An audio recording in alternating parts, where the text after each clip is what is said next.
La Constitución viola derechos humanos y tratados internacionales. Sota, caballo y rey con Fernando Antonio Herrera Martínez.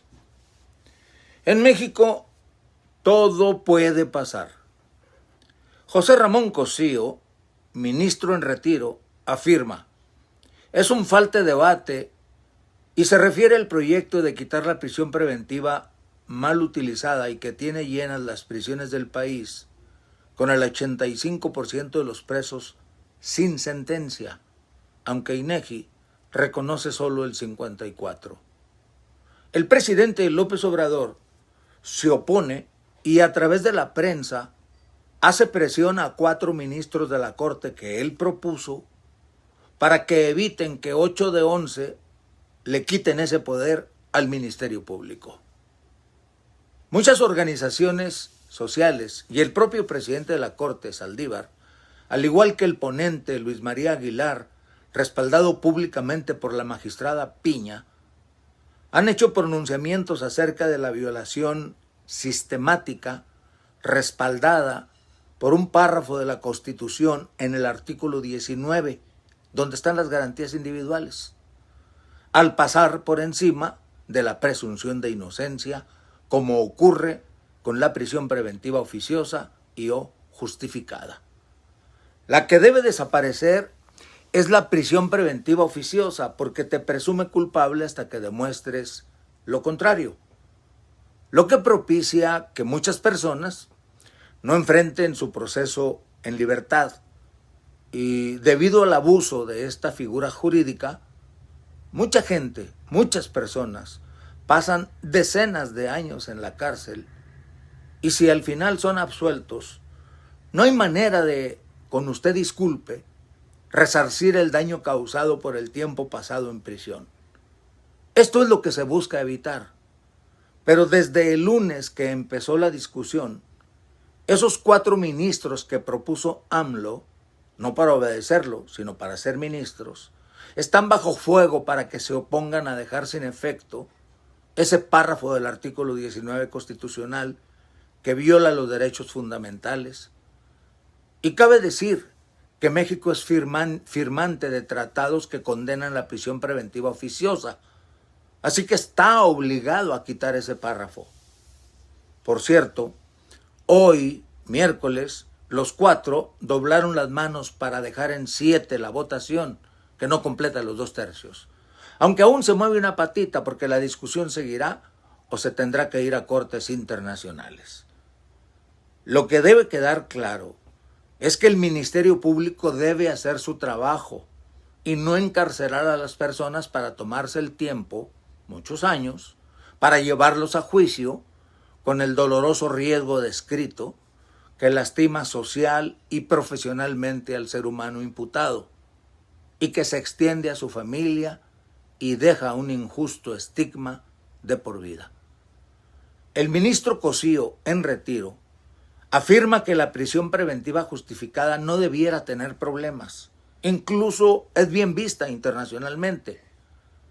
O sea que los ministerios públicos lo que no quieren o no saben es trabajar, ni sus policías investigar para poder llevar a alguien a proceso. No, claro que no, es mejor meterlo en la cárcel y ahí que se quede hasta que acepte la culpa o envejezca.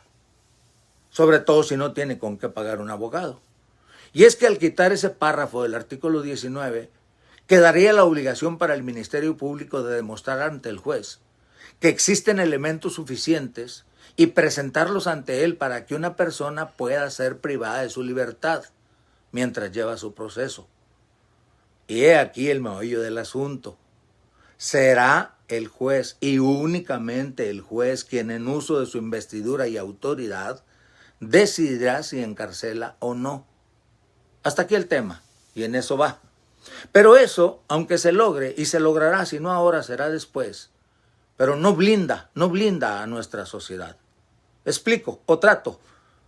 La condición humana no deja libre a jueces ni a nadie, porque siempre existirá el riesgo de que jueces de consigna, como ya pasó en Chihuahua, que faltando a su ética profesional y para no perder su trabajo, se sometieron a los caprichos de Javier Corral, que con falsos argumentos, por él fabricados, dejando de lado su obligación, los aceptaron para encarcelar a quienes ordenó Javier Corral.